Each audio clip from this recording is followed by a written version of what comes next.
students get to participate in that as well? Okay. Yeah. And so cultural backgrounds, most of the students here are Latinos? Yes. Most of them? Yes. Okay. If not 100%, do you know what the percentage is? Not 100%. Not 100%? But in the 90s. Okay. Well, the vast majority. Okay. Yeah. All right. This next set of questions is about student success in general. And what factors do you consider as you recommend 8th graders for academically rigorous courses in high school?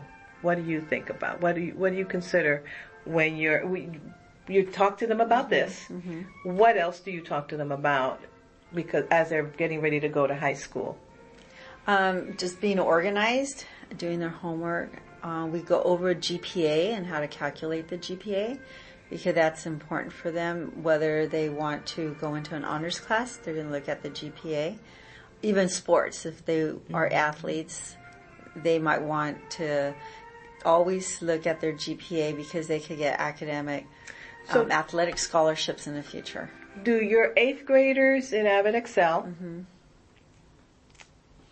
you have 8th graders this year who were in Avid Excel last year, would they be prepared, do you think, to take Avid in high school? Oh yes, absolutely. Most of our students from Lakeside that go to Santa Fe High School, they are qualified to go into their Avid program. And you communicate that with the high school or? Our teachers do. Your teachers? Oh yes. Okay.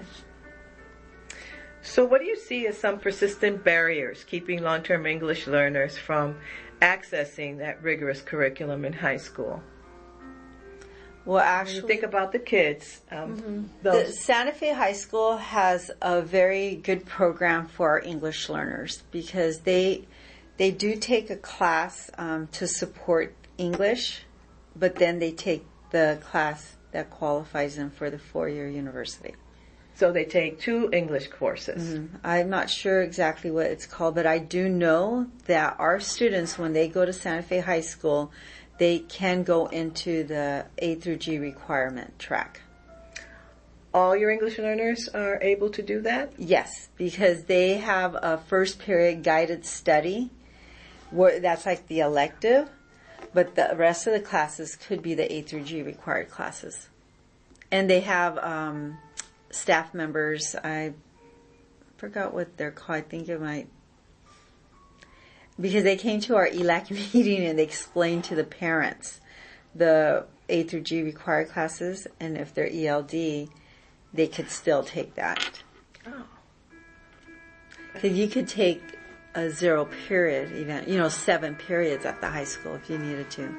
But they do take the English that is for the A through G required class. That's really good. So they're well prepared to do that. Yeah, Santa Fe High School is very well prepared in supporting all the ELD students. That's really good. So based on these considerations and barriers, as well as your knowledge of Avid Excel, of the Avid Excel program, what components of the Avid Excel program do you feel are particularly promising in promoting students' academic success? They have tutors in the Avid program, and the teachers work with the students and give a lot of their time. They help them, and a lot of times the teachers that teach the Avid class, they are also the teachers for the core subject classes. So they know the needs of the students. So let me see if I understand that. They do the Avid elective, and they might have a core class with the same students. Yes. Like, for example, Ms. Reynoso.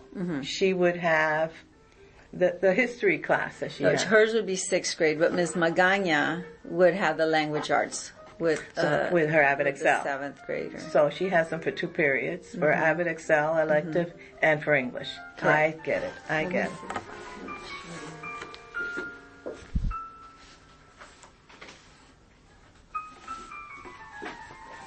So we have, like, for instance, Miss Magana, she teaches 8th grade.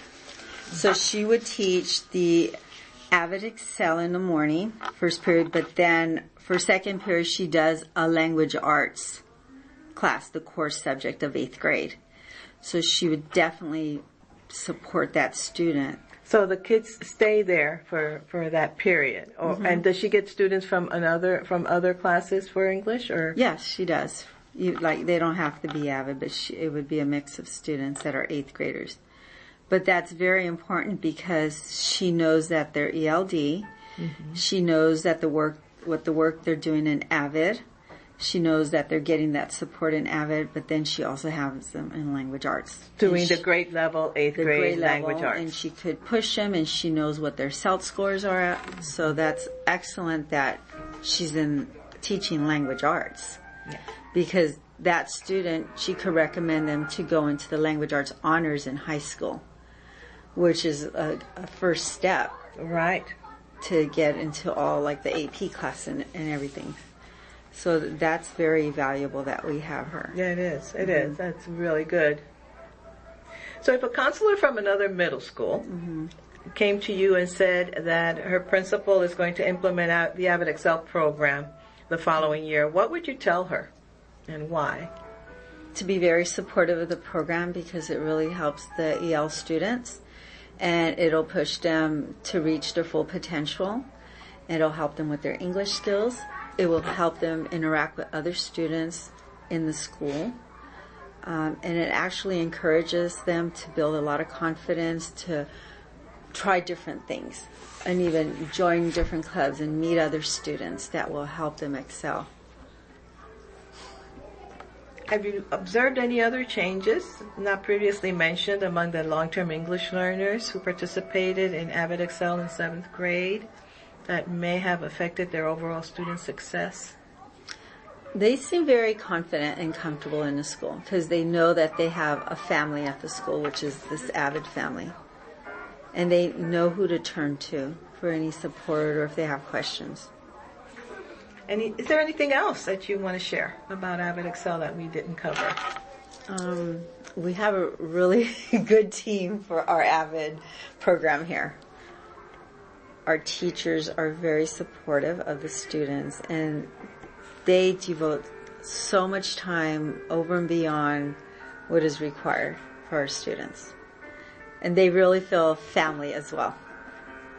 That's right. And our teachers, they actually go to the high school graduations of their students. So there's always a group of teachers that will go to the high school graduation. And it's so meaningful for the kids. That's true. That is so true. Yeah.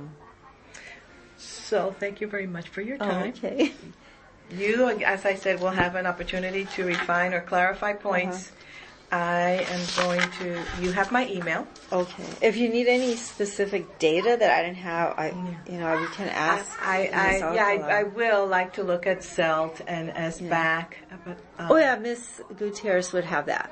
Okay. But this is just, you can have a copy of this so you get an idea. This is helpful. This is the schedule, the master's schedule.